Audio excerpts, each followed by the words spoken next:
Hello everyone, আজি মই আন এটা ৰেচিপি লৈ আহিছো আৰু এই ৰেচিপিৰ ৰংটো দেখি আপোনালোকে চাগে গমে পাইছে মই কি বনাইছো আৰু আজি মই বিৰাটেই হেলদি এটা টিক্কা লৈ আহিছো হেতু হৈছে ওটছ আৰু বিটৰুটৰ টিক্কা কেতিয়াবা সৰু লৰাছোৱালীক আপুনি বিটৰুট খাবলৈ দিলে সৰু লৰাছোৱালীয়ে খাবলৈ ভাল নাপায় আৰু নেখায় আৰু বিটৰুট স্বাস্থ্যৰ বাবে বিৰাটেই ভাল আৰু সেইবাবে এনে ধৰণে বনাই দিলে সৰু লৰাছোৱালীয়ে খাই ভাল পাব আৰু টেষ্টিও হয় আৰু কেনে ধৰণে বনালো আহকচোন চাই লওঁ ইয়াতে মই এটা ডাঙৰ বিটৰুট এখন গ্ৰেটাৰত ৰুকি লৈছো লগতে এটা মই গাজৰো ৰুকি দিছো আৰু গাজৰ যদি আপোনাৰ তাত নাই বা নিদিলেও কথা নাই অপচনেল হয় মোৰ ঘৰত আছিল বাবে আৰু হেলদি বনাবলৈ দি দিছো লগতে এটা ডাঙৰ পিয়াজ কাটি লৈছো আৰু এমুঠি ধনিয়া পাত মিহিকৈ কাটি লৈছো তাৰ পিছত এতিয়া মই এটা পাত্ৰত গুটিখিনি সবজি দি দিম ইয়াতে আপুনি ক্যাপসিকামো দিব পাৰে আৰু এটা সৰু বাটিৰে আপুনি এবাটি ওটছ লৈ লব নহলে এখন ডাঙৰ চামুচেৰে 5-6 চামুচ মান ওটছ লৈ লব বা কম বেছিও কৰি লব পাৰে আপোনাৰ প্ৰয়োজন অনুযায়ী তাৰ পিছত মই 2 ডাঙৰ চামুচ পিঠাগুৰি দি দিছো মোৰ ভাজা পিঠাগুৰি আছিল আৰু তাৰ পিছত দুখন ব্ৰেড গুৰি কৰি দি দিছো আপুনি মিক্সিত গুৰি কৰি লব পাৰে নাইবা ব্ৰেড ক্ৰাম্বছ থাকিলে ব্ৰেড ক্ৰাম্বছ দিব পাৰে আৰু ব্ৰেডটো দিলে আপোনাৰ কি হয় বান্ধ খোৱাত সহায় কৰে এতিয়া মই সৰু চামুচেৰে আধা চামুচকৈ নহৰু আৰু আদা পিছা দি দিছো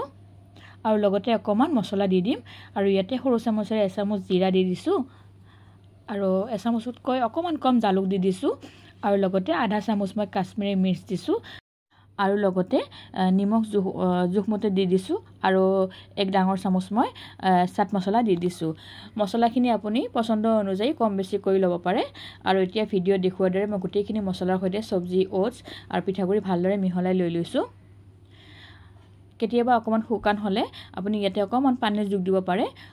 মই পানী যোগ দিয়া নাই আৰু মোৰ ধুনিয়াকৈ মিশ্ৰণখিনি ৰেডি হৈ গৈছে আৰু এই ভিডিঅত চাওকচোন ধুনিয়াকৈ বান খাইছে আৰু এতিয়া ভিডিঅত দেখুৱাৰ দৰে হাতৰ তলুৱাৰ সহায়ত এনে ধৰণে এটা ডাঙৰ গোল বনাম আৰু তাৰ পিছত ভিডিঅত দেখুৱাৰ দৰে এনেকৈ হেচি ফেলে টিক্কাৰ শেপত দি দিম আপুনি এনে ধৰণে ঘূৰণীয়াকৈ নবনাই স্কয়াৰ বা ট্ৰায়াঙ্গল কৰিও বনাব পাৰে শেপটো কি দিয়ে হেতু আপোনাৰ নিজৰ ইচ্ছা অনুযায়ী দিব পাৰে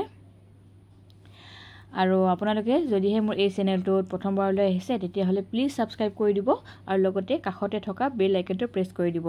ভিডিঅবোৰ চাই ভাল লাগিলে লাইক আৰু শেয়াৰ কৰিবলৈ নাপাহৰিব এতিয়া মই ভিডিঅত দেখুৱাৰ দৰে এটা এটাকৈ গুটেইকিটা টিক্কা ৰেডি কৰি লৈ লম এয়া দেখিছেনে টিক্কাকিটা মোৰ ৰেডি হৈ গৈছে ফ্ৰাই কৰিবলৈ আৰু দেখাতে ইমান ধুনিয়া হৈছে আৰু খাবলৈ বিৰাটেই ধুনিয়া হয় এতিয়া এখন ফ্ৰাইং পেনত মই তেল গৰম হ'বলৈ দি দিছো আৰু তেলখিনি ভালদৰে গৰম হৈ উঠাত তাত মই টিক্কাকিটা এটা এটাকৈ দি দিছো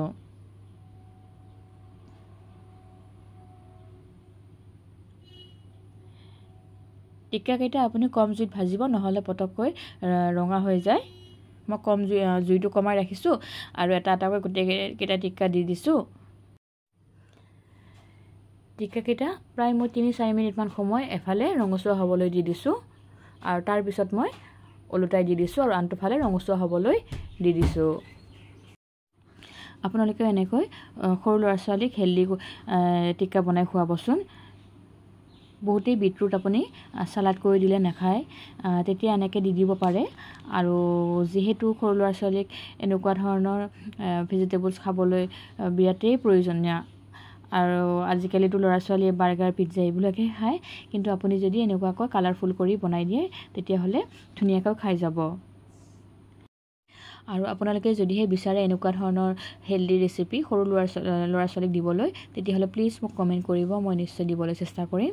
আৰু মাজতে মই বহুত দিন ভিডিঅ দিয়া নাছিলো মোৰ বিশেষ অসুবিধাৰ বাবে আৰু এতিয়া মই ভাবিছো কন্টিনিউ কৰিম আৰু আপোনালোকে চাই থাকিব লগতে লাইক আৰু কমেন্ট কৰিব এতিয়া মোৰ প্ৰায় 7-8 মিনিট মান সময় ওলটাই টিক্কাকিটা ফ্ৰাই কৰাৰ পিছত হৈ গৈছে আৰু মই ফ্ৰাই পেনৰ পৰা টিক্কাকিটা নমাই লৈ লম আৰু ফ্ৰাই পেনখনত তেল যেহেতু কমি গৈছে তাত অকমান মই তেল দি দিম আৰু তেল দি উঠি বাকিকেইটা টিক্কা একেটা পদ্ধতিৰে মই ভাজি লৈ লম